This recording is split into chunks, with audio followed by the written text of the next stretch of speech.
So let's talk about ME, or chronic fatigue syndrome. Sean O'Neill wrote something in the Times which really got to me.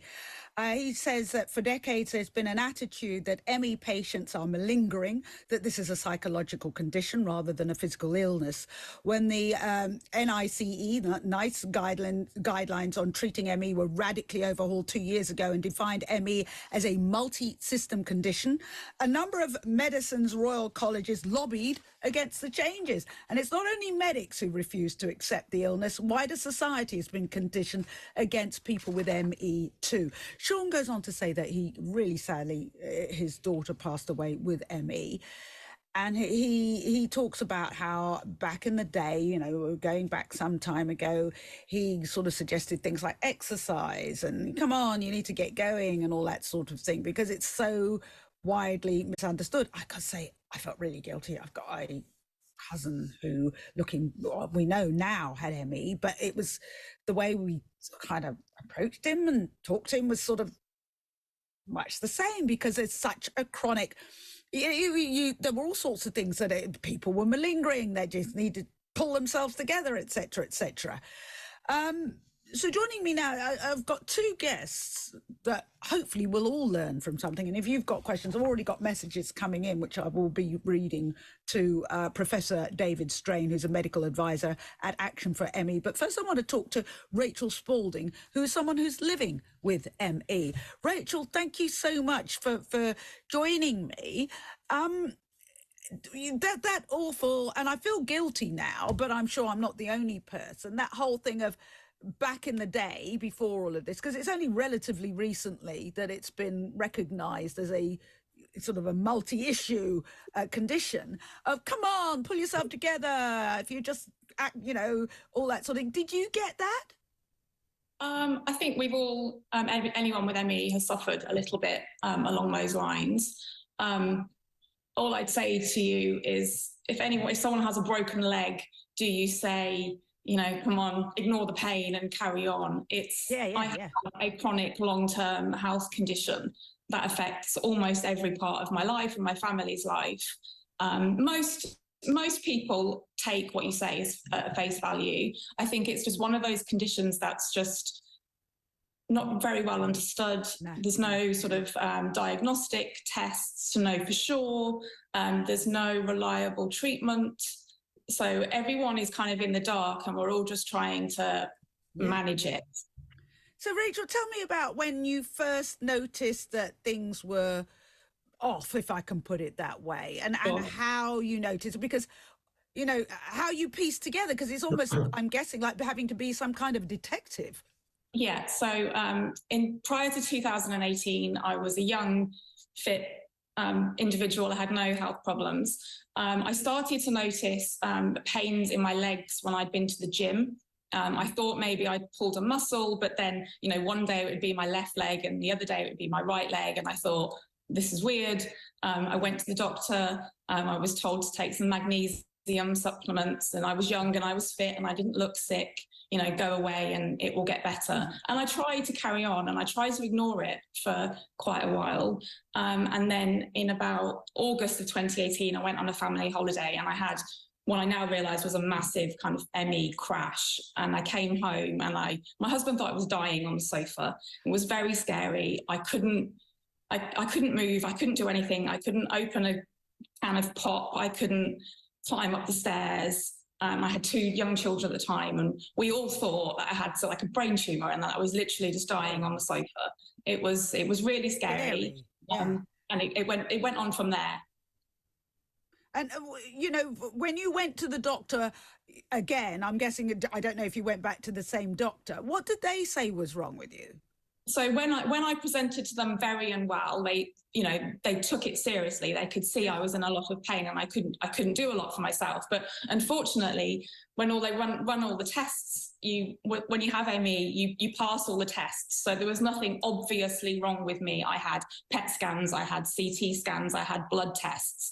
They all came back normal. So it's hard for a doctor to say, well, okay, there's something wrong with you, but actually all the tests say something completely differently. So actually I was misdiagnosed for quite a long time. So originally what were they saying? I was going to say, what were you diagnosed as having? Yeah, so originally I was told I had viral myositis because in my particular case, sometimes I have high level of creatine kinase in my blood, which shows muscle damage. So I was sort of sent down the myositis route for a little while. Then in the end, when that became obvious that it wasn't that, it was things like MS, motor neurone disease, horrible things, which I had genetic testing for, and I was very glad I didn't have. But the ME diagnosis only came very recently because I pushed for it.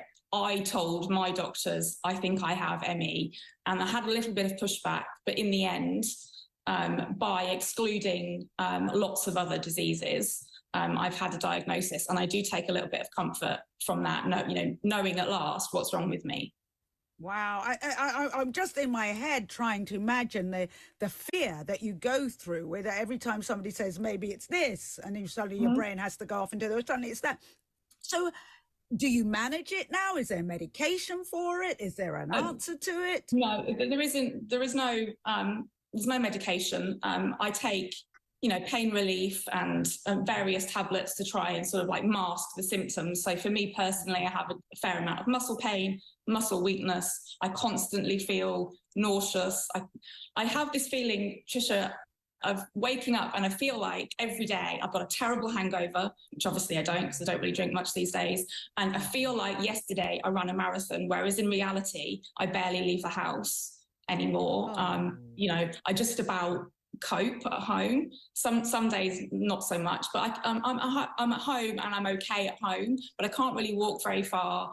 I don't do a lot for myself, but I certainly don't have a social life anymore, and I just about manage to care for my kids. What does that do to your mood? Because with any chronic illness, with any illness indeed, but any chronic illness, I always say when one feels there's not much hope as well, that has a huge impact. But any chronic illness, the mind and body are connected. How do you have days when you just kind of get cross, angry, upset, all the above? Yeah, on a daily basis, I am angry, I am sad, I feel a little bit hopeless. I feel guilty for my kids and my family. It's very hard. And with any long-term chronic disease, there's obviously an element that, impacts your mental health.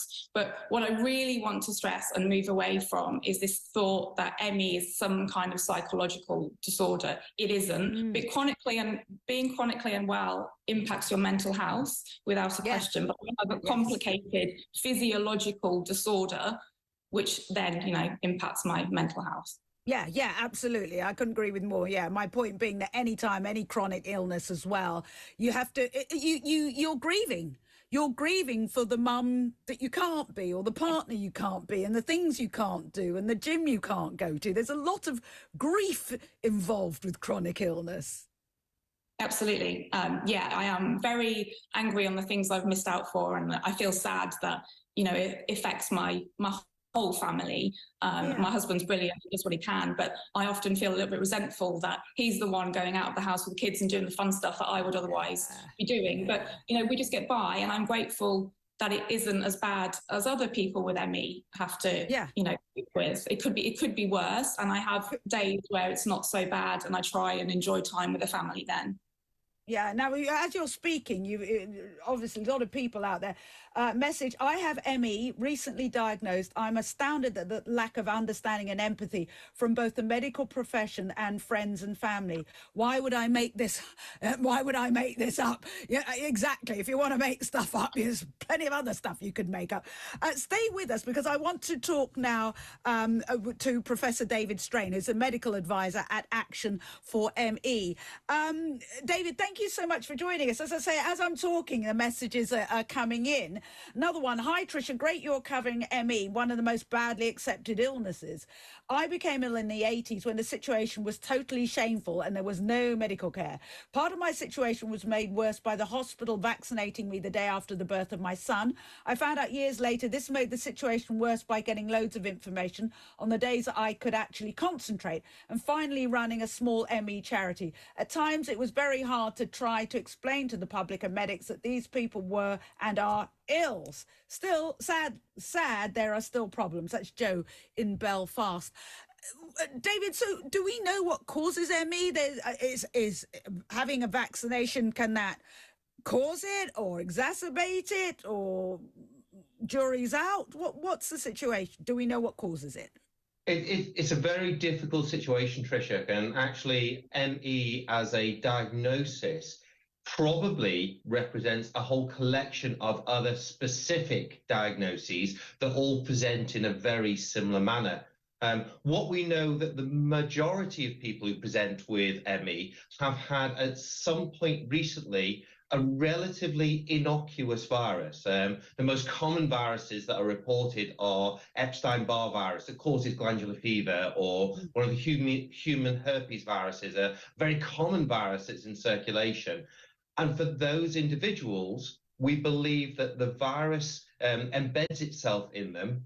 And then at any amount of exertion, and for exertion, we can be talking anything from looking after the kids through a busy party, right down to just trying to chop the carrots in order to make a meal, for example.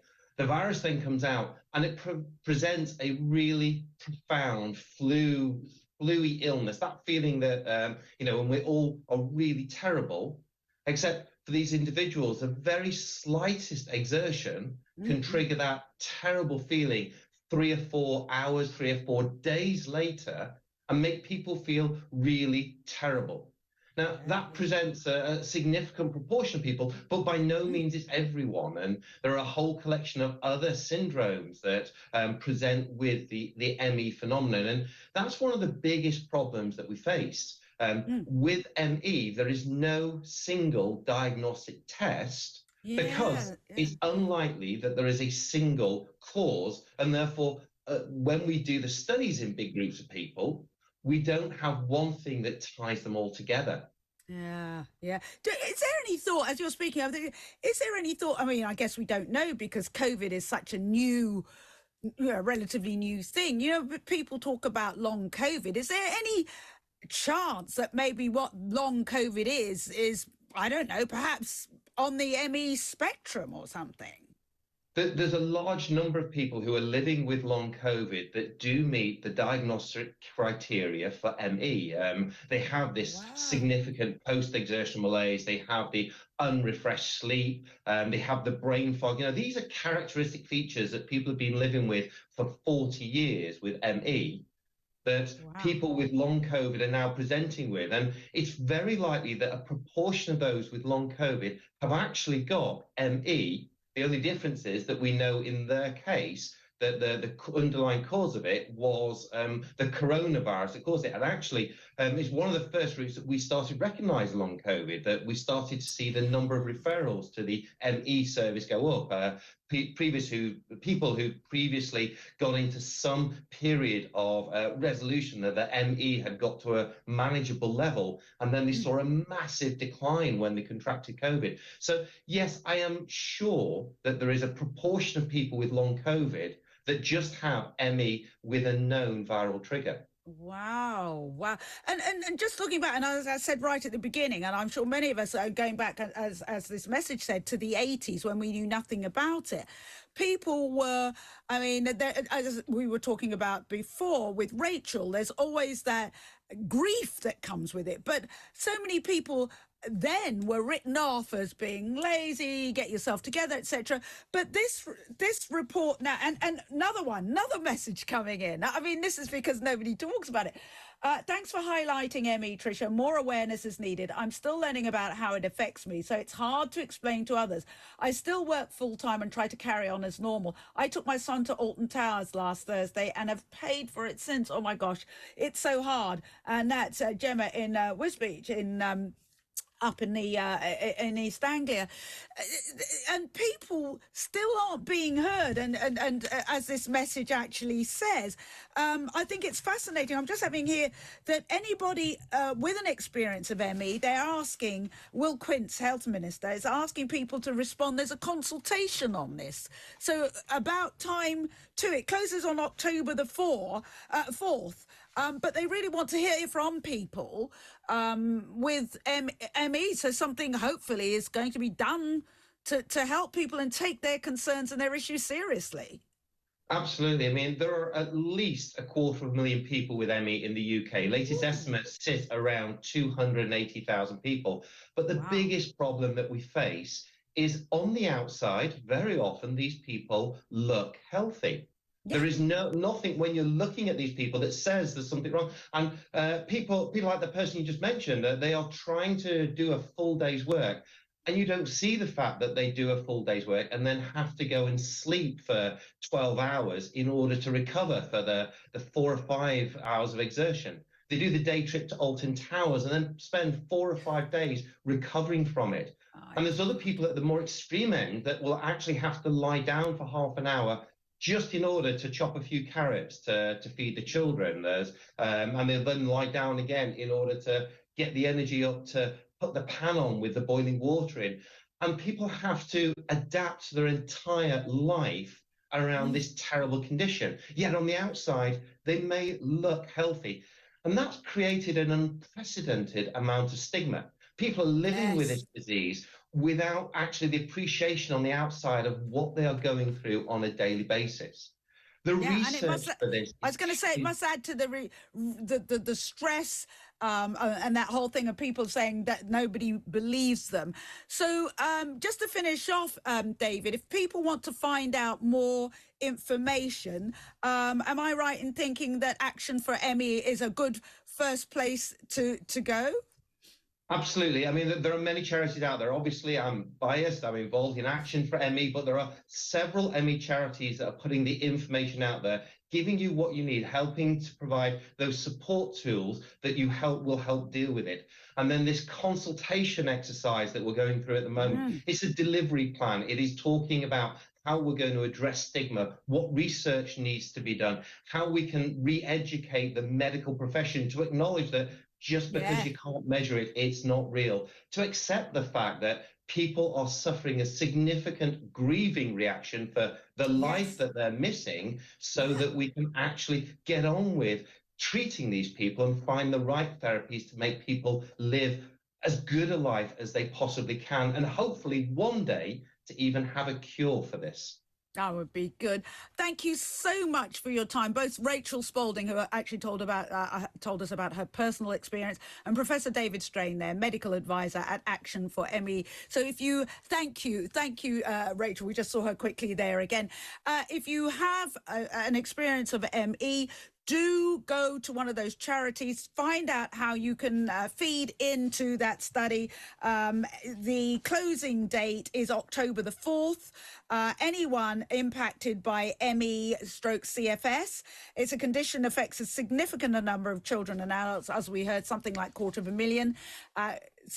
And yet another message here. As someone with severe ME, I've gone from climbing mountains and working long hours as a doctor to now unable to feed myself or hug my children. Support from people like me in the ME community, like Rachel, is what's kept me going in the last year. Thank you for Trisha for shining a light on this condition. Alexis, bless you. Alexis from Leeds. Alexis, then, I'm doubly glad to talk to give the message that absolutely go online, contact your local charity, get involved in this consultation, because I'm guessing it will paint all sorts of pictures, help train up and alert medical staff to the condition, take away the stigma, as you heard. It's something that absolutely needs to be done. Wow. Back with more in a moment.